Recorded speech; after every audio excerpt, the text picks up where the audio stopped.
Hello, guys and gals, and this is part 42 of our reading of Rod Serling's Twilight Zone 26 Unforgettable Explorations into the Realm of the Supernatural, and it is adapted by Walter B. Gibson. Now, we are going to go over the copyright information. I have to first of all find in the book. Okay, here it is. It says Rod Serling's The Twilight Zone is copyright 1963 by Cayuga Productions Incorporated, and Rod Serling's Twilight Zone Revisited is copyright 1964 by Cayuga Productions Incorporated, all rights reserved. This 1983 edition is published by Bonanza Books, distributed by Outlet Book Company Incorporated, Random House Company, and all that information is right there, like the address. This book was previously published as two separate works entitled Rod Serling's The Twilight Zone and Rod Serling's Twilight Zone Revisited, printed and bound in the United States of America, and the Library of Congress information is there as well. We have been reading from The Ghost Train. So yeah. In this one, this will be the third time that Pete encountered the girl, the ghost girl, and this time he's meeting her father. Something about bridges or something. So we are going to do that. Okay, so anyways, let's continue. Pete jumped at the invitation tonight that this mystery girl wasn't going to slip from sight like the elusive ghost train. As Ethel opened the door on her side, Pete followed right after her, gripping her arm as they trudged knee-deep through the snow along the walk to the cottage. There, Pete opened the door for Ethel, and they went through a little entry into a fair-sized room where a balding man of about 40 was seated in an antique armchair by a crackling fire. The place was more like an old-fashioned parlor than a modern living room.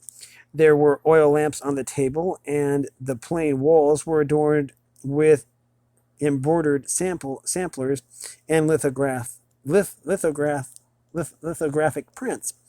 An oil stove that reminded Pete of an upright boiler provided extra heat. In another corner, there was a high-backed sofa at one side of the room with a straight-backed chair. And a rocker directly opposite. Ethel introduced the balding man as her father, Henry Barsden, and he promptly waved Pete to the straight-backed chair. Barsden's eyes were sharp and gray like Ethel's as they gave Pete a grimlet probe. Then, turning to his daughter, Barsden queried, "Mr. Dunning isn't the young man you were with Mr. Dunning isn't the young man you went with to the doctor, is he?" "No, father." Ethel's voice became dull and monotone. "That was Bob Trebor. He happened to be driving by, and I stopped him." Barsden nodded. "Well, the doctor will be here soon, and he will tell me that I'm going to be all right, if I ever can be all right again after this." Barsden was looking squarely at his daughter now, and to Pete it seemed that both of them that same hypnotic stare. Perhaps it was the strange monotone of their voices that furthered the impression. Pete could sense the impact of Ethel's words. "Father, you must leave here. I mean it now. You've told me that before, Ethel, but I've stayed. But you can't go on living with things that are dead and gone. You can't. Why not? Memories are far better than hope. You should know that, Ethel." I do know it, but you can take your memories with you." Henry Barsden turned to Pete Dunning and asked, "Did you come here to tell me this too?" "I can tell you that there's a big flood coming," returned Pete. "I heard the radio reports in my car, so I want to be on my way before the covered bridge goes out, which it will soon." Pete turned towards the door, and Barsden arose from his chair to follow. On the way, Pete heard Barsden say to Ethel, "You are right, daughter. You have tried time and again to convince me, but you have always come into the house alone. This time you have brought a young man who tells me practically the same thing. The past is dead, and I must live for the future. I shall go." By then, Pete had opened the front door, and despite the driving snow that had supplanted the swirling snow, Pete's car was plainly outlined at the end of the path, for he had left the door open, and the dome light had turned on automatically. Thanks also to the open door, the sound of the radio was coming full blast. A weathercaster was just repeating the storm warnings, and as he finished, the program switched to blaring music. As Pete glanced back over his shoulder, he saw Henry Barsden standing rigid, his eyes fixed on in an unbelievable stare, his mouth open wide as though trying to think in it as if to drink in the discordant sound of jive that his ears already heard. Then Ethel, still wearing her coat and bonnet, motioned Barsden back. "You'll catch cold here, Father," she declared, "and if you do, you won't be able to leave soon as you promised. You'd better get back by the fire while I see Mr. Dunning on his way." The door closed and Pete was alone with Ethel, trudging through the snow again, his hand under her arm. "I'll come back when the weather's better," Pete promised, "and if the bridge is gone, I'll find another route. It's nice knowing you, and I'm glad I met your dad. You're lucky to have him, Ethel, and I'd say that you're the one thing he is living for." They were close to the car by now, but somehow Pete had lost his grip on Ethel's arm, and when he turned to say goodbye, the girl was gone. She couldn't have entered the house that quickly, and there was no sign of her along the path. Pete reached the car, and as he was backing, the headlights glimmered on a side path leading off among the trees, but Ethel couldn't have gone that way, for a path ended in a stone wall that looked like part of a square enclosure. Now the headlights were streaming down the pathway to the house itself, and Pete could clearly see two tracks through the snow. Figuring that one set was his, the other Ethel's, he tried to see where one trail veered off, only to realize that both tracks were his own. He had made one going to the house and the other coming back. Yet all the way going, and at least part way coming back, the girl had been trudging along right beside him. Pete sat transfixed by the glare of the headlights on the glistening path. Amid the mingled thoughts that were pounding through his brain came the increasing tumult of the creek, as though it called to him to be on his way.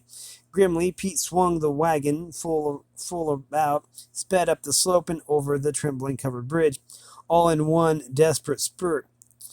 Then he reached a maze of roads that were more confusing than ever, for tonight the sleet was freezing to the windshield, blurring the road ahead. Somehow Pete made his way to Route 44, and from there the road rose towards Iron Mountain. The air became colder, and the sleet soon turned to snow. Pete was so tired when he reached the inn that he slept until noon the next day to find the storm still raging. It all turned to rain during the next few days, and even after it cleared, radio and TV reporters continued to tell of washed out bridges and heavily flooded highways. When Pete finally drove back to the city, he managed to avoid the worst of it, but he was amazed by the changes that he saw along the countryside. The vast expanse of snow had vanished, and spring was in the air, but streams were still on the rampage, flooding fields and sweeping along fallen trees and other debris. That changed when Pete reached the reservoir area, for there the brooks and creeks funneled into the reservoirs themselves, feeding them a huge welcome runoff of surplus water. Pete's editor had been smart indeed to order the picture story when he did, for now stone walls, meadows, and other relics of the past had vanished beneath the rising surface of every reservoir that Pete viewed. Even a few rowboats were afloat, and although the reservoirs were still comparatively low, they looked normal. Somehow Pete's adventures on those snowy nights seemed almost forgotten too, but he was determined to solve their riddle if he could. With that in mind, Pete hauled into the Woodland service station looking for the one man who might help. Today old Smedley was on duty, but his wrinkled face was taut and his manner became non-committal when Pete asked if he'd ever heard of a family named Barsden. "I might have," Smedley declared, "but maybe I mightn't." "Why are you so interested, and what might Your name, Beebe. I'm interested because you sent me on a road where I saw a ghost train and where I met a girl who, Pete paused. Oh, skip it. Nobody believes me. You ask my name. It's Pete Dunning. Pete Dunning, Smedley cackled excitedly as he pulled a folded newspaper from his pocket and spread it wide. The fellow who wrote this piece about the reservoirs, with all those pictures showing how they look when they were the lowest ever? Pete nodded. I'm the man. Then I believe you. Smedley shoved his hand forward like for a shake as he looked around to see that no one else was near. Trouble is, nobody believes me when I tell them about about the things I've heard. Maybe they fit with what you've seen.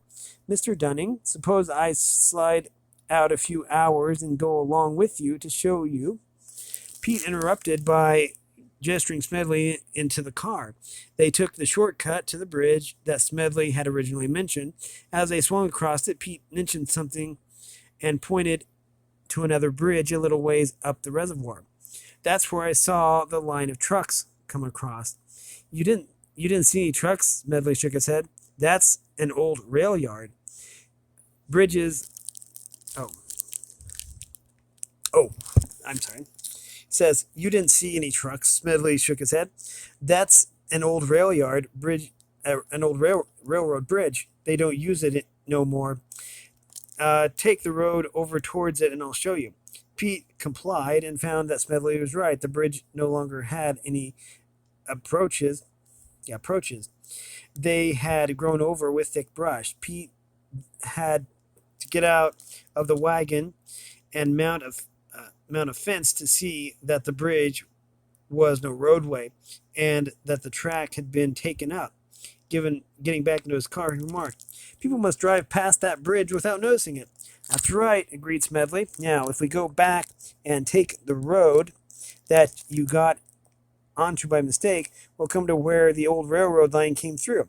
Within 10 minutes, they were there, but instead of a grade crossing with a flashing signal and a big bump over a single track, there was only a slight hump, from which they looked to left and right to trace where once had been the railroad's right of way.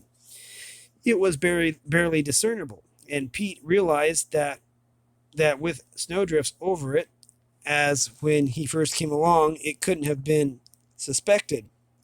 Bert and I must have seen that ghost train coming over the old bridge, mused Pete. Then we got into that crossing just about when we did. But what has this to do with sleigh bells? Pete broke off, studying old Smedley, whose eyes were narrowed in a faraway stare. In a reminiscent tone, Smedley began. It goes back to around 1900, before they added the last reservoir to the chain. There was a girl named Ethel Barsden, who lived down in Pine Hollow with her father, Henry Barsden, or Hank, as his friends called him. He was too sick, Hank was, and one night when he was feeling worse, Ethel got a fellow named Bob Trevor to drive her to a doctor's in a sleigh. She told Hank she'd come back with the doctor, and if he was delayed, she'd get somebody else to drive her back. But when Ethel and Bob got to the crossing, they were in such a hurry they didn't see the signal, or maybe it just wasn't working. Anyway, the night express came through and clipped them. It was during a big snowstorm, and from then on, whenever anybody came driving through on the same sort of night, they would hear sleigh bells ahead of the crossing signal, like a preliminary warning. After that, the train went through. They'd see a girl right about up there. Smedley pointed along the road and gestured for Pete to start the car, waving for them to stop. Peter's response came in an odd tone. Ethel's ghost. It must have been, Smedley assured him. Over the next 7 or 8 years, there were dozens of persons swore they seen the same girl begging them to take her home to her sick father, which all of them did. First it was guys in sleighs, but later automobiles took over, and kind of they call tin Lizzies. the kind they call Tin Lizzies. Then all took the same route, and with a few of them, it happened twice. They were moving along they were moving along that route now, and Smedley indicated a road that skirted the reservoir. They followed it to the point where Smedley said, "Turn left here." Pete hesitated, for the guardrail was there, but a moment later he saw that it went off at an angle to form a turnout, and he stopped on the very brink of the reservoir with only the cables of rail between. "That's where the old road went down into Pine Hollow," continued Smedley. See it here on the picture of your photograph, on the picture of your the picture your photographer took. He opened the paper and pointed to the picture that showed two stone abutments looming up on opposite sides of a V-shaped gully. "That's where the old covered bridge was, and if you follow down the other side," Smedley is tracing to the picture, "you come plumb to where Barsden's cottage stood under the pine trees." Pete wished now that he had known all that when Brett shot the picture, for now the water had risen so high that it covered the abutments, though Pete fancied that he could make out one just beneath the surface. So they condemned the hollow and turned it into a reservoir," observed Pete, "and later they abandoned the railroad and pulled up the track. But why didn't that wind up the ghost stuff?" "It did," returned old Smedley, "for maybe 60 years or so, till this winter, when the water got so low that everything was high and dry again, clear down past where the covered bridge used to be, to the place where Barsden's cottage was." Peter was incredulous at first. Then an idea dawned. "So it all came back," he exclaimed, "like a living reflection from the past. First a ghost train, then the ghost of a girl, finally even the ghost of her father, then, there in his cottage." "You've pegged it perfect, Mr. Dunning," complimented Smedley. "You see, I heard the other side of the story, too." "The other side of the story? Whose?" "Hank Barsden's." "What do you suppose was happening with him those snowy winter nights, during the next 7 or 8 years? Why do you suppose he was always wanting to stay in the cottage and never willing to leave?" "I wouldn't know," admitted Pete. "It's beyond me." "It was beyond me, too," Smedley chuckled, "until you brought in the final word today. You see, I knew Hank Barsden. Old Hank, we called him, because he was pretty old when I was just a kid.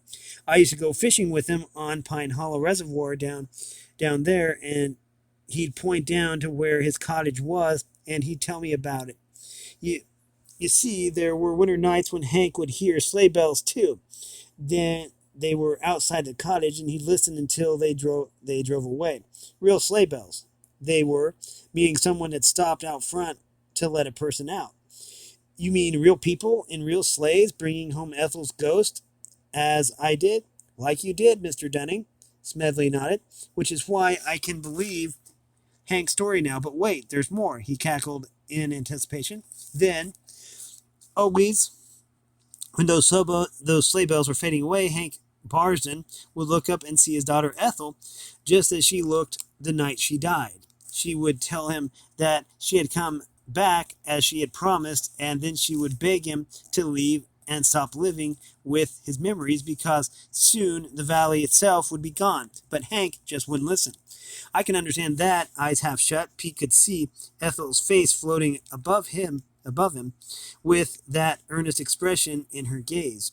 After all, if he kept seeing his daughter, he wouldn't want to lose her, ghost or no ghost. "That's how Hank figured it," Smedley said. "Later on, instead of sleighs, he'd hear cars rattle up and chug away. Always Ethel would come in and say the same thing, and Hank would argue the point, hoping to bring her back. He knew they wanted the hollow for reservoir, but he was going to keep on fighting it until one night a strange thing happened." "A strange thing?" echoed Pete, as if the rest wasn't. "A couple of times," continued Smedley, "Ethel walked in without Hank even hearing a car pull up. Then one night she walked in with a young fellow wearing clothes that struck Hank as funny. A hat with a feather in it, but hardly any brim, and an overcoat that looks like the bottom half had been cut off it. Spontaneously, Pete's hands went to the pork pie hat that he was wearing, then drifted down to the bottom edge of his short car coat. This young chap sided with Ethel, Smedley related. He said the covered bridge was so shaky that it would soon be going out. Hank finally agreed that he would clear out soon, but he kept puzzling why he hadn't heard a car, so he went to the door and saw it, a crazier looking thing than he ever could have imagined. Hank said it set low to the ground like a sleigh, but that it was built like a truck, except that it had windows and seats like a car. Hank could tell that because the inside was lighted up. But what got him was there was music coming from it, like from a phonograph. But in those days, phonographs had to have great big horns to be heard as loud as that, so big that you couldn't have put one in that car. Now what do you think of that? Before Pete could respond, Smedley answered his own question. I was just a kid when old Hank told me that, but now I'd say that Hank must have looked 50 or 60 years into the future to see some fellow dressed about like you are, who had a station wagon just like this, and that the thing Hank thought was a phonograph was really a car radio turned on full blast. What would you say, Mr. Dunning? I would say, Mr. Smedley, that you have about pegged it. Ethel never came back after that, Smedley added, because Hank packed up and moved out as soon as he could. The old bridge lasted just long enough for sledges to haul his stuff over it. You say that Ethel never came back, queried Pete. But where did she go between those times her father saw her? To the place where she belonged, solemnly, Smedley pointed to the newspaper photo, indicating the square, stone-walled enclosure. That's where she was buried, in the family cemetery off in the pine woods. The trees were chopped down before the hollow was flooded. That's why they aren't in the picture. So that's about it. Pete drove back to the Woodland service station and dropped Smedley off there with due thanks. But all the way into the city, Pete found himself pondering more and more. Obviously, his mind could have gone back to the past to see two ghosts, those of Ethel and her father, Henry Barsden. That made more sense than assuming that Ethel could have projected herself into the future to see two living people, her father and Pete Dunning. Or did it? What about Henry Barsden? He had been definitely alive the night he had seen two ghosts, one of a girl from the past, his daughter Ethel, who was dead, the other a man from the future, Pete Dunning, who hadn't even been born. Still wondering whose story it really was, Pete decided it might be old Smedley's. Maybe many people thought they heard sleigh bells on snowy nights, or fancied they saw girls like Ethel, who introduced him to her father. From such reports, Smedley could have concocted a fanciful story of his own to impress people like Pete, but at least he hadn't explained the ghost train, not convincingly. Just to be able to write that off as pure imagination, Pete stopped in to see George Lerman, the travel editor of the New York Classic, who arranged special excursions for railroad fans. In his most jocular tone, Pete remarked, "Here's a good one, George, a real funny one. Did you ever hear of a ghost train?" "Why, yes," replied George, "but there's nothing funny about it. The real name was the New England Limited. Back around 1900, it made the overnight run on the short line route, which has been abandoned since. And they called it the ghost train. Why? Because all the cars were painted in absolute white, like no other train before or since. It looked real spooky gliding through the night, Pete." George's tone gave way to alarm. "What's the matter?" "Why, you went so white. You look like a ghost yourself."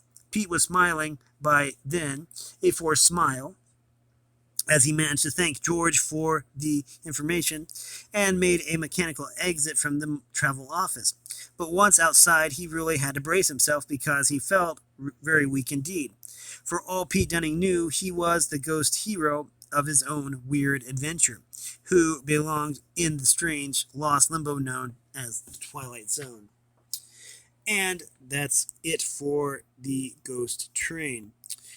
We are going to stop it here. We are at 25 minutes, and we will start reading Beyond the Rim. I just have to make a notation on this, on my notes here. There. And that's that. Anyways, we have been reading from Rod Serling's Twilight Zone, 26 Unforgettable Explorations into the Realm of the Supernatural, adapted by Walter B. Gibson. If you like this content, and we've been specifically reading the story of the Ghost Train. Anyways, if you like this content, make sure you like and subscribe, ring the bell so you know when I upload. Also want to support me in any way, if you want to join the Discord server, all the information will be in the description below. As always, thanks for watching, everyone, and have a great day.